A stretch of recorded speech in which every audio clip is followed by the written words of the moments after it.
जय हिंद दोस्तों, सैनिक समाचारों में आपका हार्दिक स्वागत है। सबसे पहले बात करते हैं हेडलाइंस की। हाँ जी दोस्तों, हेडलाइंस में बात करूंगा। हमारी सीधी पीसीडी से हुई है बात, क्या आज और कल में आपकी पेंशन और पेमेंट आएगी खाते में। और दूसरी बात कहूंगा, हाँ जी दोस्तों, सर्कुलर नंबर 568 कि डायरेक्ट पैसे किस तरह आ रहे खाते में, मैं आप उसकी बात सुनाऊंगा। और तीसरी बात कहता हूं, जिला सैनिक बोर्ड को सीधा सरकार का आदेश, जवानों के लिए एक उचित सुविधा का ऐलान, और देश में सौहार्द और खुशी का माहौल, और नेता की बदजुबानी, ये भी मैं इसके साथ शेयर करना चाहता हूं। खबरें करते हैं विस्तार से दोस्तों। सबसे पहले मैं बात करता हूं, हाँ जी दोस्तों, क्या आज पेंशन या पेमेंट आपके खाते में आएगा। जैसा कि बहुत पहले इसकी अटकलें लगाई जा रही थी कि रक्षाबंधन के त्योहार को देखते हुए ऐसा हो सकता है, लेकिन कल हमने पीसीडी से 11 बजे बात किया। आप सुनिए मैंने क्या कहा। कईयों का एरियर नहीं आया सेकंड किस्त का, और वो इस पर्स में अभी माइग्रेट हुए हैं, तो क्या कंप्लेन करें कहीं, या मैं आपको इसलिए कलेक्टिवली लिया कि हम यहाँ एक संगठन है, जिला सैनिक बोर्ड में गए थे कंप्लेन लेके। ठीक है, तो इसलिए बात करने की है। हमारे लिए ओआरओपी लागू नहीं, क्योंकि ओआरओपी लागू है जुलाई 2019 से पहले के लिए, है ना सर। अब अभी क्या है, फौज की देखो सर, ओआरओपी के खिलाफ बहुत सारे धरने प्रदर्शन कहीं जा रहे हैं, तो ये सारा चल रहा है। इसमें कोई बुरी बात तो है नहीं। हम आप लोगों से पूछेंगे ना सर, पीसीडी में कोई चीज है। सर पेंशन इस बार जल्दी क्रेडिट हो सकती है? इसके बारे में इंफॉर्मेशन कोई भी नहीं है हमारे पास, कोई भी सर्कुलर नहीं है, ना ही कोई ऑर्डर है। हाँ, अभी देखो पेपर में निकल रहा है कि 25 को हो जाएगी, इसलिए बोल रहे हैं ना। अब कुछ चीजें आपसे ही क्लैरिफिकेशन करेंगे सर। हमारे पास भी यही एक नंबर है 1800, बाकी कोई भी नंबर इस पर उसके रिगार्डिंग उठाता नहीं, सिर्फ एक ही नंबर भरोसे वाला है। कितने 30-35 लाख पेंशन। मैंने कहा है कि श्रीमान, मैं ऐसे ऐसे बोल रहा हूं। जब उनका एक रिस्पॉन्स था, थोड़ा निगेटिव था, मैंने ये कहा मैं फौजी हूं, सैनिक जीवन चैनल पे काम करता हूं, कोई चीज यदि मैं आपसे पूछ रहा हूं कि पे और पेमेंट कब आएगी, या एरियर की दूसरी किस्त कहीं फंसी हुई है, या आपका 1800-180-5325 के अलावा और कोई कॉन्टैक्ट नंबर है, या हमारी जो परेशानी है सॉल्व करने के लिए इसी नंबर और आपसे ही बात हो सकती है, क्या आपके किसी और से बात हो सकती है, सारी चीज़ों के हमने सवाल उनसे किए। तो उन्होंने पहले थोड़े नखरे दिखाए, फिर उन्होंने सीधे सवालों के जवाब दिए। हमने उन्हें इंसानियत का दर्जा दिलाया कि एक्स सर्विसमैन जब रिटायर्ड हो जाता है, ना ही उसको रिकॉर्ड में कोई सुनता है, ना ही वो पीओआर कोई रिस्पॉन्स देता है। सीधे पेंशन अब आपके साथ जुड़ गई है, इस पर्स में लोग जुड़ गए, तो आपका काम है कि बड़ी मुश्किल से तो कॉल लगता है, कॉल जब लगता है तो आप सही तरीके से रिस्पॉन्स दे सकते हैं। यदि एक सवाल की जगह हम 3 सवाल पूछ रहे हैं तो आपको परेशान होने की जरूरत नहीं है। ये सारी बातें हमसे हुई हैं।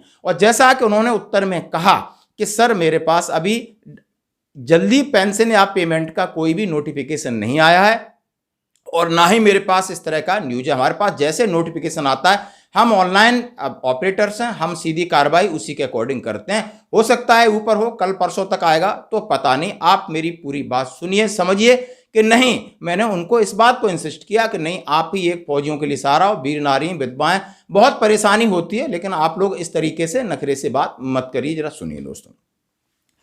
दूसरी बात कहता हूं, हाँ जी दोस्तों, कि सर्कुलर नंबर 568 के कुछ पैसे आ रहे हैं। बिल्कुल, मेरे पास एक मैसेज भेजा है, DBT public government payment, dear customer, DBT government payment RS 40,019 रुपए credit to your account so and so 24/8/2023 SBI। अब मैंने जब इनसे बात किया तो उन्होंने बोला, सर मेरा इस पर्स में माइग्रेट हो चुका हूं और मेरी दोनों किस्त एरियर की आ चुकी। ये किस लिए आई, जरा हमसे बात किए।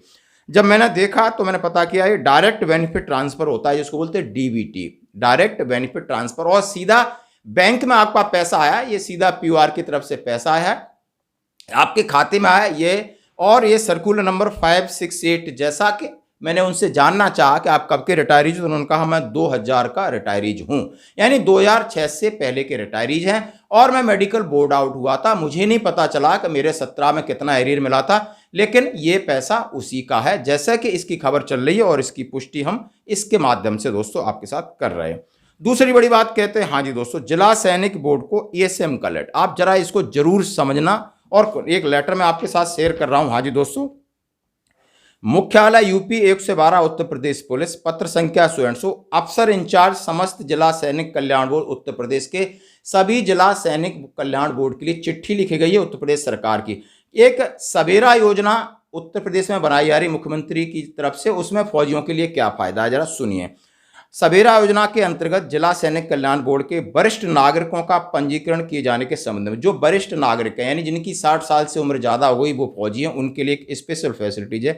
कृपया अवगत करना चाहता हूं कि सचिव यानी जो मुख्य सचिव हैं उत्तर प्रदेश गृह पुलिस अनुभाग 15 के पत्र संख्या 100 उन्होंने कहा है कि 22/6/2023 को मुख्य सचिव उत्तर प्रदेश शासन की अध्यक्षता में सेफ सिटी परियोजना के संबंध में आयोजित बैठक वरिष्ठ नागरिकों से मिलना एवं मदद करना के संबंध में सवेरा स्कीम की SOP UP 112 द्वारा वरिष्ठ नागरिकों का पंजीकरण सूचना दिवस कराए जाने का निर्देशित किया जाता है। उन्होंने कहा इसके अंतर्गत 60 वर्ष या उससे अधिक की उम्र के उत्तर प्रदेश के नागरिक पंजीकरण कराकर UP 112 की सेवाएं प्राप्त कर सकते हैं। और इन्होंने ये जिला सैनिक बोर्ड कल्याण में ये लिखा है कि जो भी वरिष्ठ आपके नागरिक हैं उनका पंजीकरण निम्नानुसार करें। कोई भी व्यक्ति नागरिक UP 112 पर कॉल करके अपना मोबाइल नंबर व पता विवरण के संबंध में जानकारी देकर पंजीकरण करा सकता है।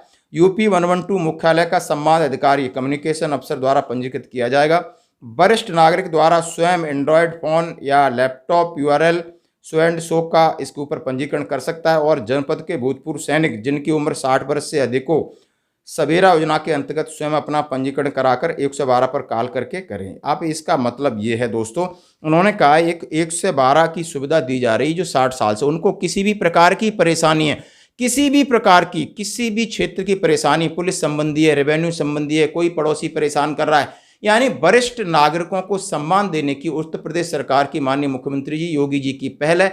उन्होंने समस्त जिला सैनिक अधिकारी को एक चिट्ठी लिखा है कि आपके जो रिकॉर्ड्स में जो 60 साल से ज़्यादा आपके वरिष्ठ नागरिक हैं, फौजी हैं, उनको जरा कहिए कि अपना रजिस्ट्रेशन कराएं और हमसे जुड़ें और सवेरा स्कीम का फ़ायदा उठाएं। इस पहल को हम करते हैं सैल्यूट। धन्यवाद दोस्तों। अगली खबर की तरफ बढ़ते हैं। हाँ जी दोस्तों, जैसा कि हम सभी जानते हैं कि देश में एक बहुत बड़ा खुशनुमा माहौल है और हम उसमें प्राउड फील कर रहे हैं चंद्रयान 3 और जिसकी सफल लैंडिंग चंद्रमा के सरफेस पे हुई है और जिसके लिए हम आपके बहुत सारे वीडियो, कुछ मीम, कुछ लोग पड़ोसी देश के भी वीडियो डाल रहे हैं कि हम कहाँ हैं और ये कहाँ हैं। वो बात सही है, लेकिन एक सबसे बड़ी बात किसी ने कहा है कि ये वो इसरो है और फौज है जहाँ पर कोई आरक्षण नहीं है, यहाँ पर कोई राजनीति नहीं है, यहाँ पर कोई जातिगत भेदभाव नहीं है। तब ये दो संस्थाएं सर्वश्रेष्ठ हैं और इनके ऊपर भरोसा किया जा सकता है, सब कुछ किया जा सकता है। यदि देश में आरक्षण खत्म कर दिया जाए और दूसरी व्यवस्थाएं जो नेतागिरी घुस के करते हैं, इन व्यवस्थाओं को किसी भी डिपार्टमेंट को सुधारने का सबसे बड़ा औचित्य होगा। दोस्तों जरा एक नेताजी हैं उनकी बात सुनिए। इस जो चंद्रयान 3 के बारे में वो क्या कह रहे हैं, वो कह रहे हैं सीधा कह रहे हैं कि भाई जो लोग ऊपर से चंद्रयान 3 धरती पर लैंड हुआ है, जो लोग लाए हैं, पूरे देश में खुशी का माहौल और उनका स्वागत करना चाहिए था। इन भाई साहब को ये नहीं पता कि क्या चंद्रयान 3 है, स्पेस में था या जमीन पर था, कुछ नहीं पता है। ये ऐसे नेता हैं जो हमारे ऊपर राज कर रहे हैं। उन्हें 26 जनवरी और 15 अगस्त के अंदर कोई डिफरेंस नहीं, उन्हें राष्ट्रीय गान और राष्ट्रीय गीत के बीच में कोई डिफरेंस पता नहीं है कि क्या होता है, किसने लिखा है, कब किसका है। बस ये अपनी इधर से उधर, इस पार्टी से उस पार्टी, इस पार्टी, अपनी राजनीति और अपना धंधा बना के रखा है, अपने खानदान को उसमें उन्होंने इन्वेस्ट कर रखा है। पैसा है, अकूत पैसा है, लेकिन देशभक्ति क्या, देश के बारे में जानना, इनका नॉलेज देख के आप अपना माथा ठोकोगे कि ये लोग हमारे जनप्रतिनिधि हैं। क्या आने वाले कल में यदि हम चंद्रमा पे हमारा ये यान जा सकता है और हमारी इतनी प्रोग्रेस हो सकती, तो क्या हम इनको नहीं बदल सकते? ऐसे नेता जो इस तरह की अनगल बात करते हैं, इनको नॉलेज इनका देखो। और ये जाति पर बांटते रहते हैं, लोगों को गुमराह करते रहते हैं, इनके पीछे हजारों लोग, आप पता नहीं इनसे जाके सेल्फी लेते होंगे। हमें तो शायद इस बात का बड़ा अफसोस है कि आज की दुनिया में यदि हम चंद्रमा की बात कर रहे हैं तो हमें इनकी भी बात करना चाहिए था। जो नीचे लोग हैं, जो इनके बारे में पता नहीं, इनकी बात करना आज बहुत जरूरी है। तभी देश बदलेगा और हम बदलेंगे और सभी को न्याय मिलेगा। आज की खबरों में इतना ही, बने रहिए हमारे साथ। धन्यवाद।